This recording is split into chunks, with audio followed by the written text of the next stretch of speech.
दूसरी लहर अगस्त सितंबर के आसपास आई और तीसरी लहर दिल्ली के अंदर लगभग अक्टूबर के आखिरी हफ्ते से हम लोगों ने देखा कि दिल्ली के अंदर कोरोना के केस बढ़ने लगे।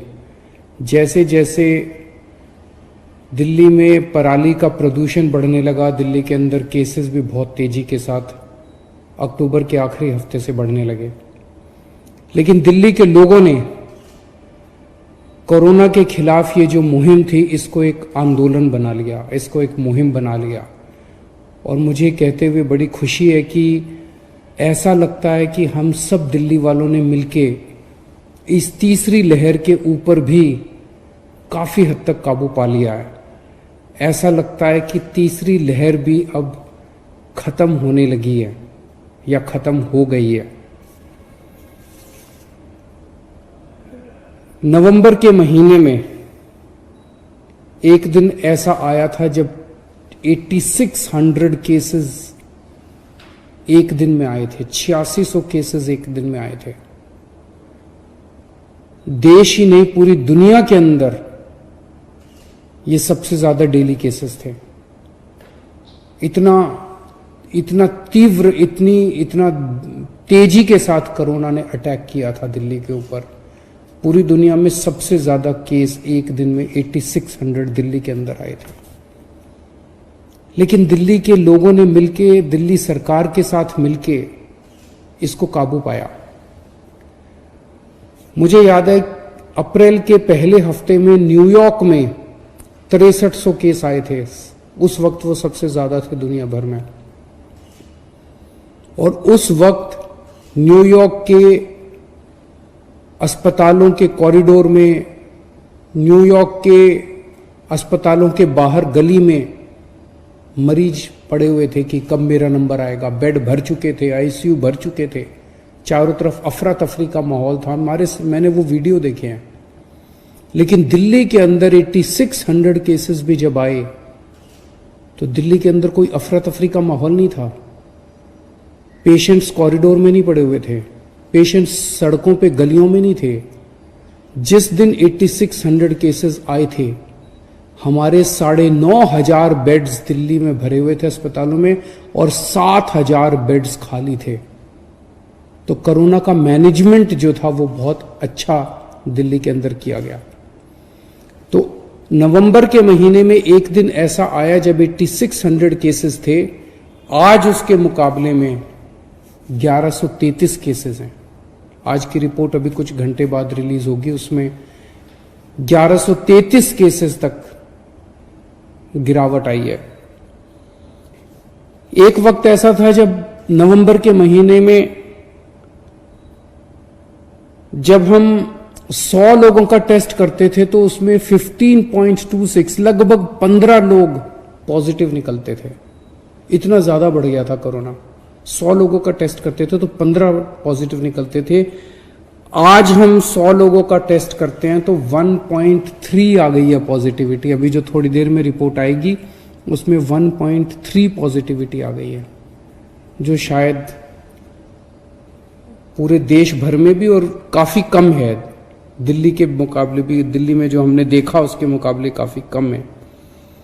आज जो थोड़ी देर में रिपोर्ट आएगी उसमें 87,000 टेस्ट किए हुए हैं, जिसमें से केवल 1133 केसेस पॉजिटिव आए हैं। नवंबर के महीने में एक दिन ऐसा पहुंच गया था जब दिल्ली में 45,000 मरीज हो गए थे। एक्टिव केसेस 45,000 मरीज हो गए थे। आज वो घट के 12,000 के करीब रह गए हैं केवल। लगभग 96.5% रिकवरी रेट है। मतलब अगर 100 लोग दिल्ली में बीमार हुए तो 96.5 लोग ठीक हो चुके हैं और बाकी लोगों का इलाज चल रहा है। 19 नवंबर को दिल्ली में सबसे ज्यादा मौत का आंकड़ा आया था 131, जो अब घट के 37 रह गया है। हर रोज जो मौत होती हैं वो घट के अब 37 रह गया। ये भी कम होंगी और कम करेंगे, मिलके कम करेंगे, उस पर लगे हुए हैं सब लोग। तो हमने दिल्ली के अंदर सबसे ज्यादा इंपॉर्टेंस टेस्ट करने को दी, टेस्ट इतना ज़्यादा बढ़ा दिया। मुझे अपने डॉक्टर्स पे, कोरोना वॉरियर्स पे, नर्सेस पे, हमारे ऑफिसर्स पे, स्टाफ पे इतना गर्व है कि उन्होंने समय की मांग के अनुसार रात दिन 24 घंटे मेहनत की। आप सोच के देखिए, अगस्त के महीने में 20 अगस्त तक हम 20,000 के करीब टेस्ट किया करते थे। सेकेंड वेव आई, हमने सबको कहा, अफसरों को कहा, डॉक्टर्स को कहा, भाई टेस्ट बढ़ाने हैं। हफ्ते 10 दिन के अंदर उन्होंने 20,000 से 60,000 टेस्ट डेली करने चालू कर दिए। और जब तीसरी वेव आई अभी, तो उन्होंने 60,000 से 90,000 टेस्ट डेली करना चालू कर दिए।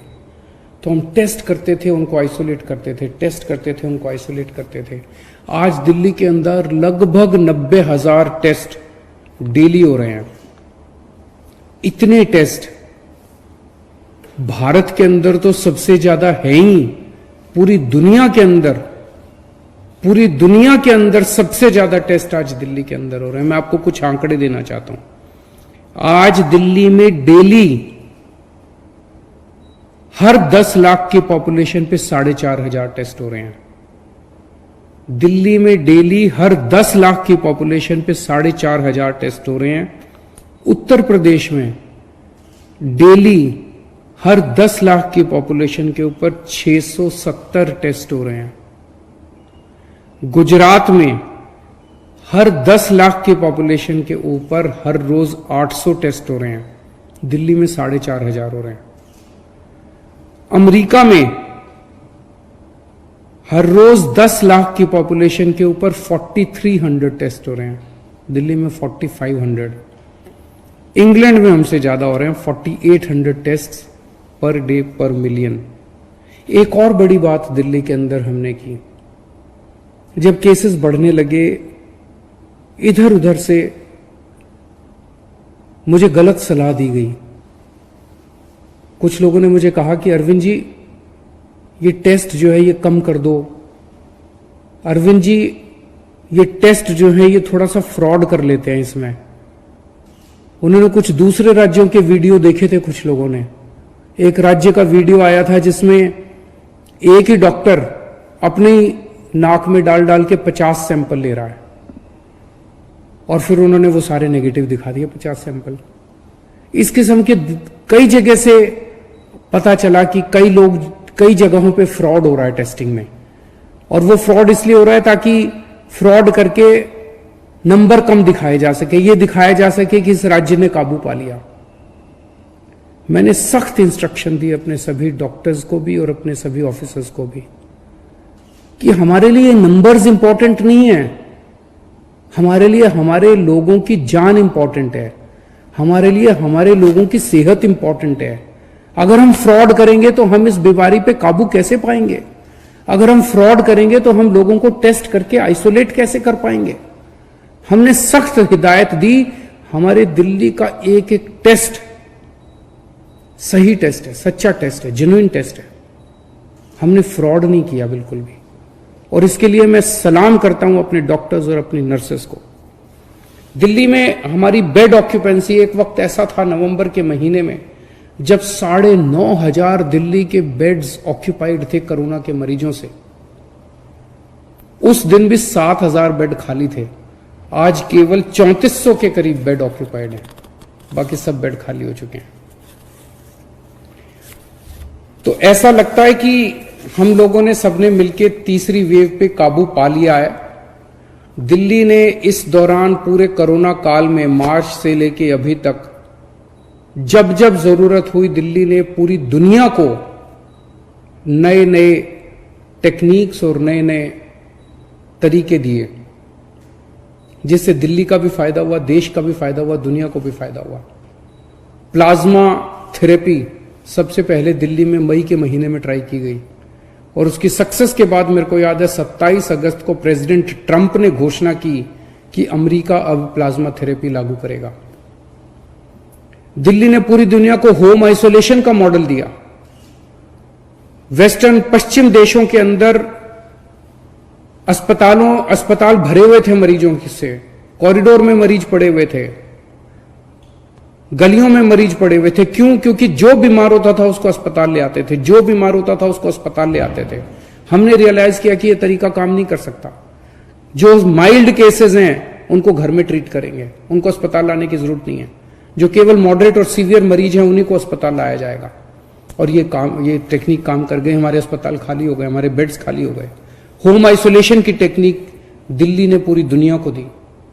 हमने अपने कोरोना वॉरियर्स के लिए 1 करोड़ रुपए की राशि का ऐलान किया कि अगर किसी कोरोना वॉरियर को कोरोना की इलाज करते हुए या लोगों की सेवा करते हुए अगर वो शहीद हो जाता है, अगर वो उसकी डेथ हो जाती है कोरोना से, तो उसको 1 करोड़ रुपए की राशि उसके परिवार को मरणोपरांत दी जाएगी।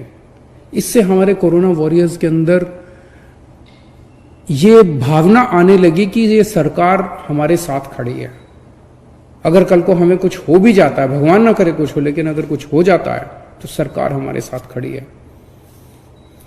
मैं आज इस मौके पे दिल्ली के लोगों को सबसे ज्यादा शुक्रिया अदा करना चाहता हूं, जिन्होंने इतनी कठिन परिस्थितियों में सब लोगों ने साथ मिलके, सरकार के साथ मिलके इस कठिन परिस्थिति का सामना किया और हमने इस पे काबू पाया।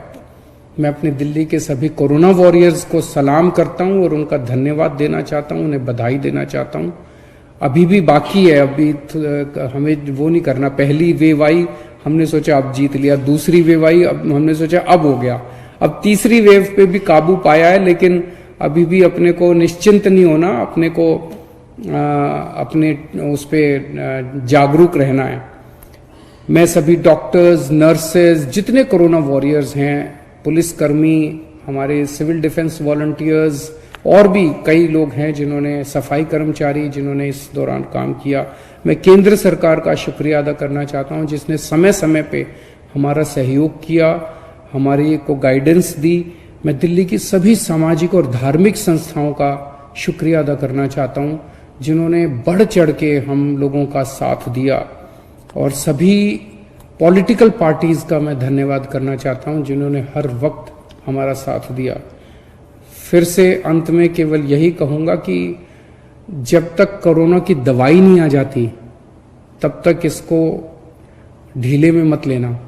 तब तक हमें हमें मास्क भी लगा के घूमना है, हमें सोशल डिस्टेंसिंग भी करनी है और हमें लगातार अपने हाथों को सैनिटाइज भी करते रहना है। नमस्कार।